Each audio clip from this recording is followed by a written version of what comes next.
Somewhere in the middle of the ocean, where maps blur into blue, there are islands you'll never see on travel guides. Places without airports, without tourist resorts, because they belong to a single person, a billionaire.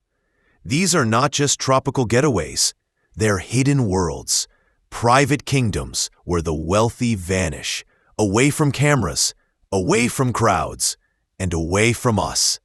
So what really happens on these secret billionaire islands? Imagine flying over endless ocean in a private jet. Suddenly, you see a strip of emerald green rising from turquoise waters. No commercial planes land here. The runway belongs to one man. The island belongs to one family. On the surface, it looks like paradise. Palm trees, white sand, crystal lagoons. But beneath the beauty lies something more fascinating. These islands are status symbols, safe havens, and playgrounds all at once for the ultra-wealthy. Owning an island is the final upgrade. Cars can be copied. Mansions can be built next door. But an island? That's solitude. That's power. That's control over an entire piece of the earth. Psychologists call this territorial luxury. It's not just about privacy. It's about the primal human instinct to claim land, magnified by billions of dollars. When a billionaire buys an island, they're not just buying scenery, they're buying silence. No paparazzi, no uninvited guests, just the freedom to live unobserved. And here's where it gets interesting. Secrecy itself becomes part of the luxury. These islands aren't advertised. Many are hidden under shell companies, with ownership records sealed in legal vaults. It's a reminder that sometimes the greatest luxury isn't what you show, it's what no one else can even find. Now let's step inside. Forget the idea of a wooden hut with coconuts. A billionaire's island is built like a private nation.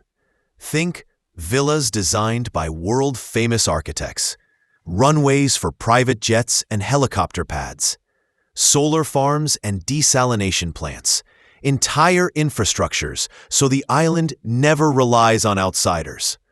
Private beaches where even the coastline is patrolled for security. And then comes the surreal part. Underwater dining halls. Infinity pools stretching into the ocean. Entire forests planted artificially to recreate the billionaire's favorite landscape from childhood. Some even have secret tunnels and bunkers. Because paradise isn't just about relaxation, it's about control. Here's something you won't read in travel magazines. Behind every island is an invisible army. Chefs flown in weekly, some Michelin-starred. Security forces trained like military units, guarding the shoreline day and night. Gardeners maintaining imported flowers that don't even naturally grow in the tropics. Supplies arrive by private yacht. Food, wine, art, furniture, all delivered silently so guests never see the logistics. Even the sand is sometimes imported to make the beaches look more perfect. For one breakfast by the sea, 100 people may have worked behind the scenes.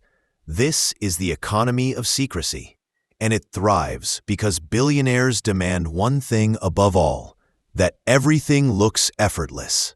So what do billionaires really do here? This is where it gets fascinating. Yes, there are private parties. Think world-famous musicians performing for an audience of 10. Fireworks shows with no cameras allowed. Champagne towers that make headlines only in whispers. But beyond indulgence, there's strategy.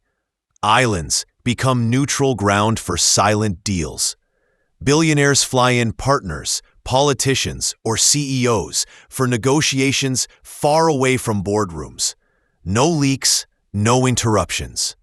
Just waves crashing outside, while billions of dollars change hands inside. And sometimes, nothing happens at all. Because for someone whose life is constant motion, the greatest luxury is stillness. Waking up to an empty beach and realizing the entire horizon is yours alone. But not everyone sees these islands as paradise.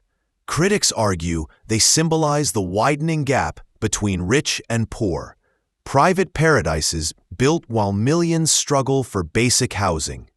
The secrecy fuels suspicion. What happens on these islands that must stay hidden?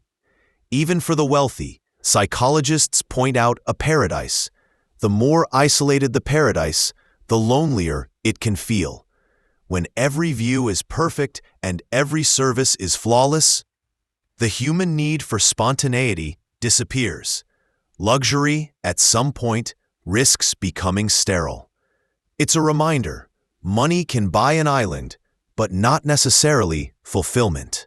So what do billionaire islands really tell us? That luxury isn't always loud. Sometimes it's invisible. It's not about gold-plated walls or paparazzi photos. It's about silence, control, and the power to vanish. And here's where it gets personal. If you had unlimited wealth, would you want an island? Would you crave the privacy, the silence, the freedom? Or would you miss the noise, the crowds, the chaos that makes life unpredictable? I want to hear your thoughts. Drop a comment below. Would you rather have an island or a penthouse in the busiest city in the world? Because in the end, billionaire islands aren't just about palm trees and beaches. They're about choices.